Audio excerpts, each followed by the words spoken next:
दे खुलुमबाय बाजिसेथि खेब जे बड' थुनलाइ आफाद जे क'क्राझार डिस्ट्रिक्टनि जे जानो गोनां जे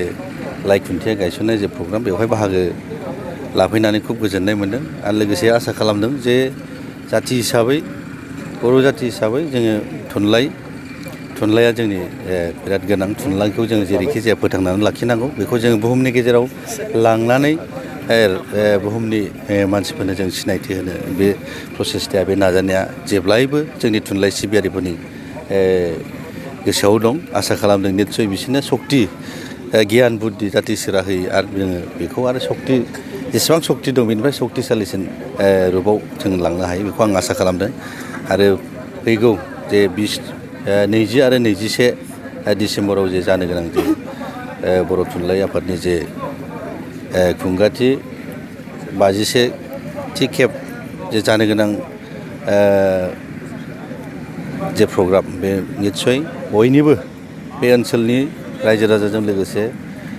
समस्त जोंनि बर' हारिनि बा बर' जाथिनि बयनिबो जोङो सहाय सुजुगिता मोननानै बेखौ कालारफुल भाबै जाहाथे जोंगा मागायै जों जाहाथे बेखौ खुंनानै जों बाबेनलांहोनो हायो बेनि थाखाय आं बयखौबो लैहोर लैहोर फैनानै सहाय खालामफैनो आङो खावलायदों आरो जोङो बर' रावखौ जों जेरैबायदि आसा खालामदों जेरैबायदि सिन्था खालामदों आराम्भनिफ्राय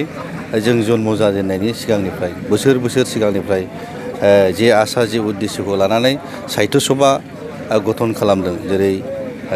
जयभद्र हागजादमोन सनाराम थाउसेनमोननिफ्राय आराम्भ खालामनानै बे गेजेराव जाय बिथांमोना जेसेबां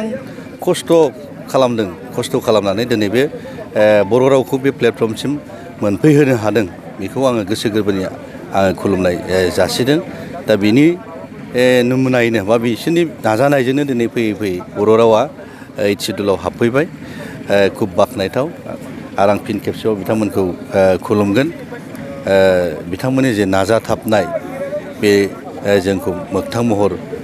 होफैबाय होननानै आं सानदों आरो जाय बिथांमोना दा प्रेजेन्ट जाय बिथांमोना साहित्य सभा बा बर' थुनलाइजों जाय बिथांमोना नांथाबनानै थादों बिथांमोनखौ आं फिन खेबसेबाव आसा खालामगोन इसोरा भगबाना बिसोरनो सक्ति होथों गियान होथों जोंनि थुनलाइखौ सिबिलांबाय थानो बेखिनिखौ आं खावलायबाय